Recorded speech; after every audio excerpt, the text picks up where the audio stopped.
On this episode of Cumberland Rover, a goldfinch covets my halyard,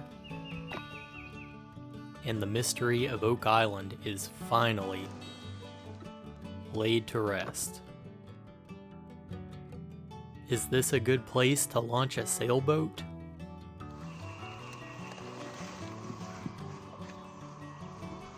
Soon may the wellerman come, bring us coffee, tea, and rum. One day when the tonguing is done, take our leave and go. At a fair on the town, her hair was blonde and this was brown. Soon may the wellerman come around.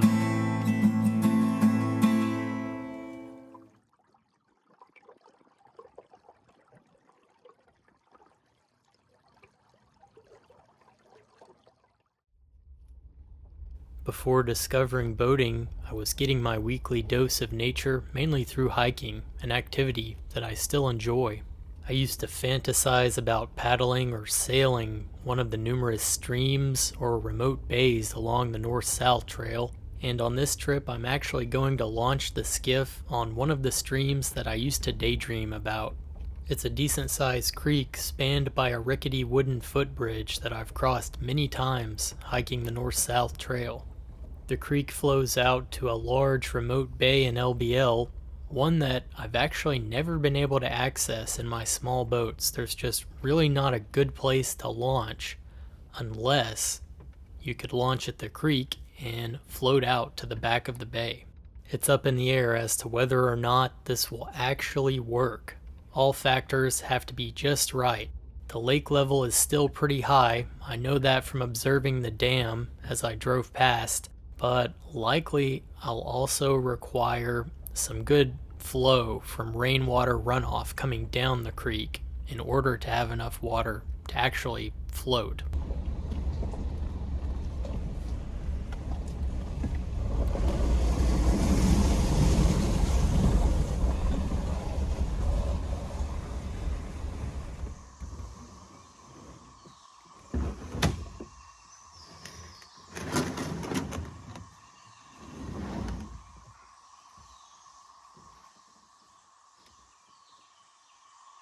Scouting ahead on foot, I observed that downstream of the bridge, plenty of good water, but for the first 100 meters from the truck down to the bridge, I've got a long portage and a short one, and this is no canoe or kayak. Any portage is going to involve some work.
I removed the heaviest of the gear to lighten the skiff and carried ahead to the end of the portage.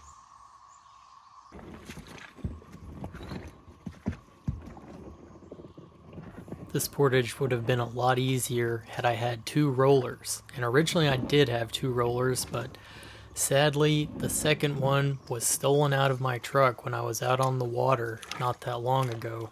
As Sydney would say, humans are garbage.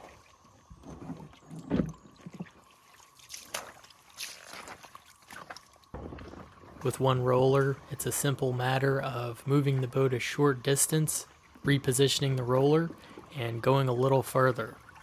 It's not really as difficult as it looks, it's just slow going as I'm being very careful not to damage the boat on any of the large, sharp rocks.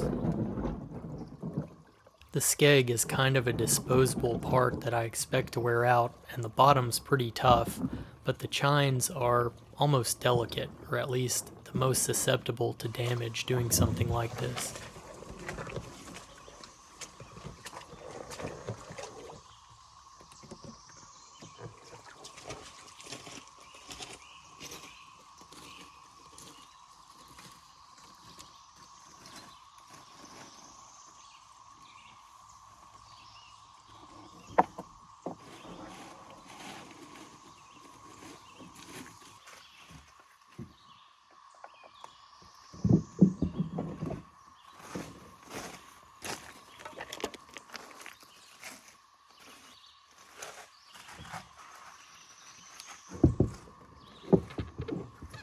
I guess I'm a little weird. I actually enjoy the challenge of figuring out how to move the boat over land like that, over rough terrain. That's definitely the most effort I think I've put in to move the boat a very short distance. So that was the hard part. Now just have to duck under the bridge, and I've got one little micro portage and should be in the clear after that.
Just beautiful in here. You can tell from the watercolor that this is now lake water that I'm floating in. Much darker, a little bit muddy.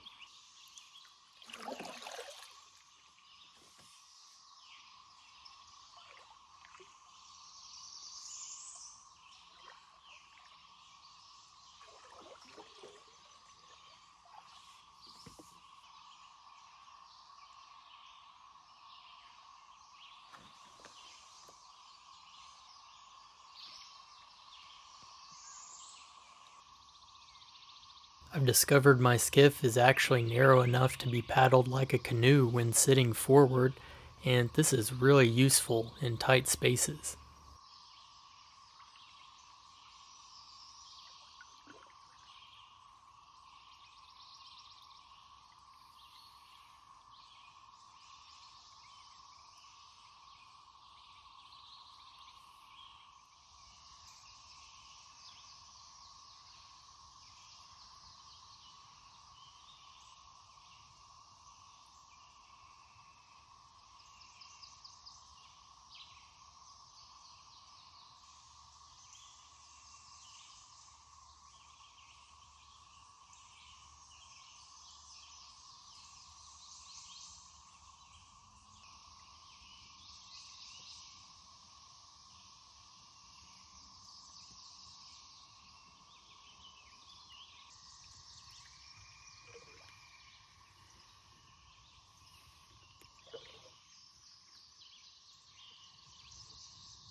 Emerging from the cypress trees, it's my first time viewing Higgins Bay afloat.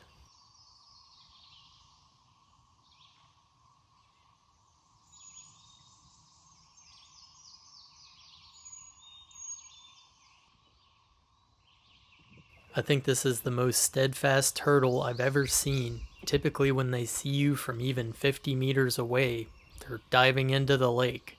This one must be an old-timer.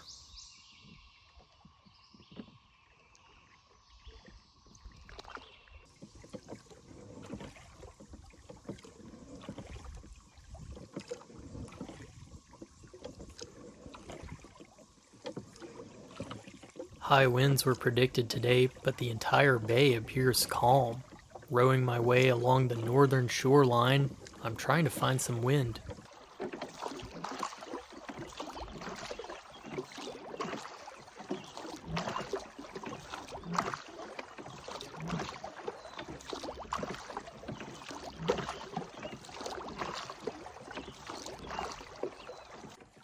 I'm struck by how vacant the lake is on this day. It's approaching the time of year where I expect to see a lot of fishermen and pleasure boaters out, but it's just me and the birds and turtles.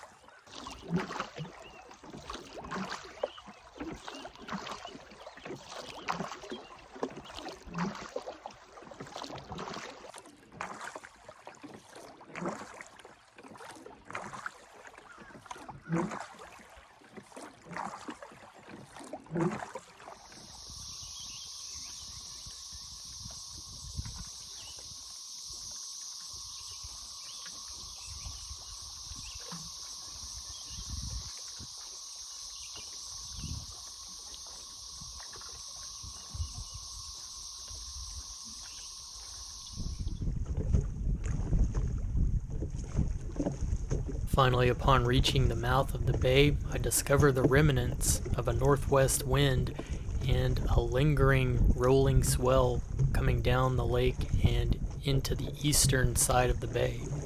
I'm cutting across the mouth of the bay, reaching for a small cove that I know from my hiking adventures. It's difficult to tell on video due to the overexposure of the water, but there are some long rolling waves that are really slowing the skiff down, and there's not a lot of wind either.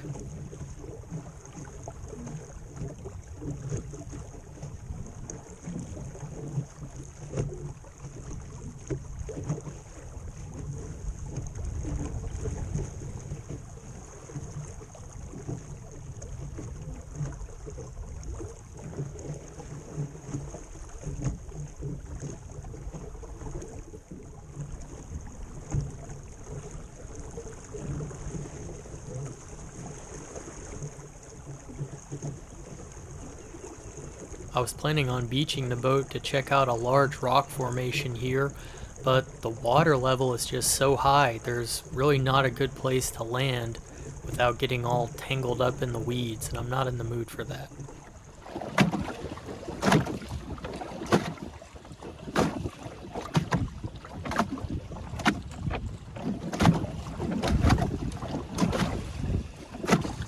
Coming out of the cove and rowing into the swell, you can get a better idea of the wave height here.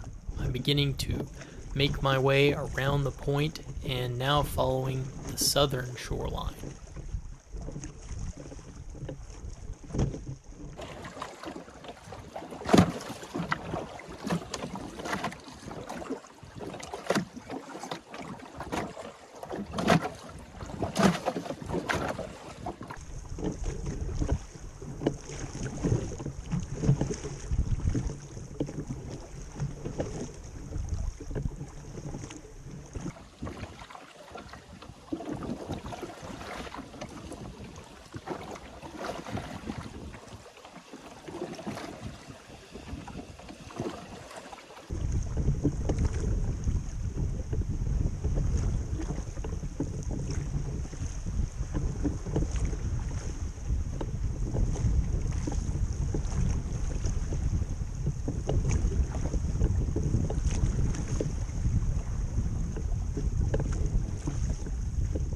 Stopping just in the lee of the point, I happened to be just in time for the live-action nature documentary First, a goldfinch swoops in and seems to be very curious about my bow painter, perhaps considering whether it might make a good addition to its nest.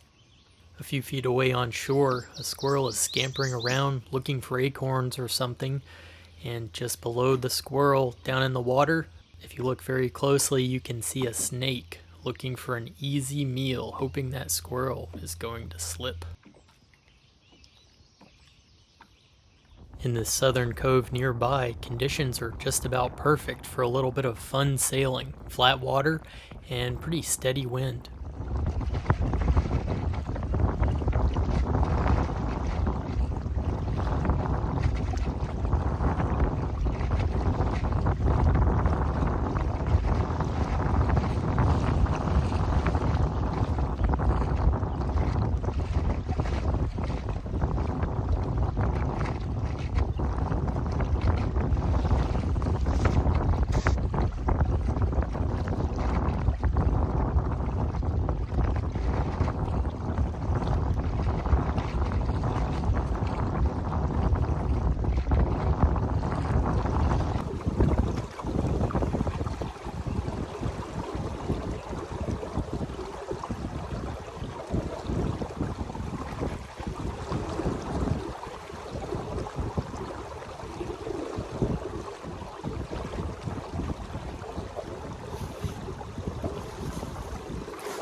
I spent about an hour or so just sailing close, reaching, tacking back and forth, and I discovered that if I really concentrate, I was actually able to make pretty good progress directly to windward by beating out of the back of this cove.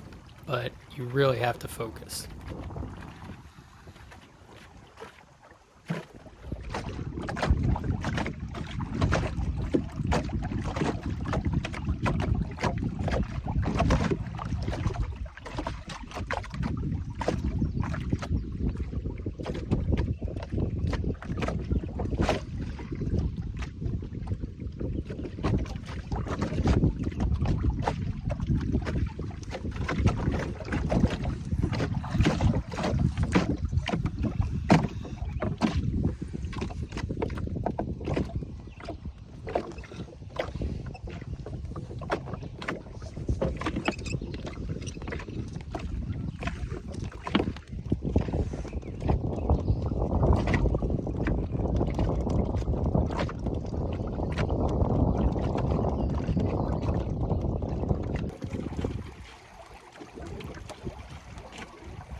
The next stop on the route was a small island with a hidden curiosity.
With the building of Kentucky Dam and the flooding of the Tennessee River, this old hilltop cemetery became separated from LBL.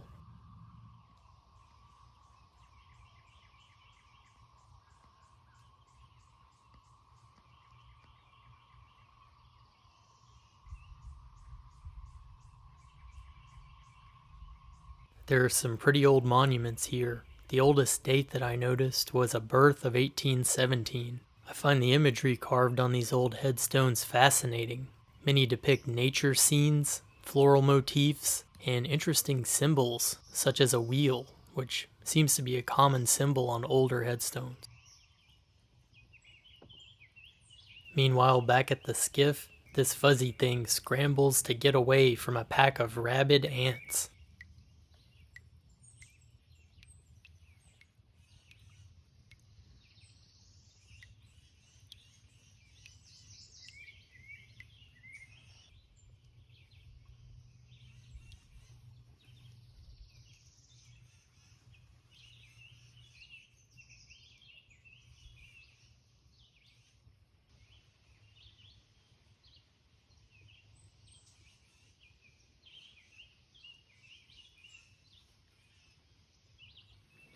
With just enough wind to carry me back to the mouth of the creek, it's time to complete my lap, sailing along the southern shoreline of the bay. And then when I get back up the creek, I have to go through that whole song and dance of dragging the boat across the rocks again. Fun times.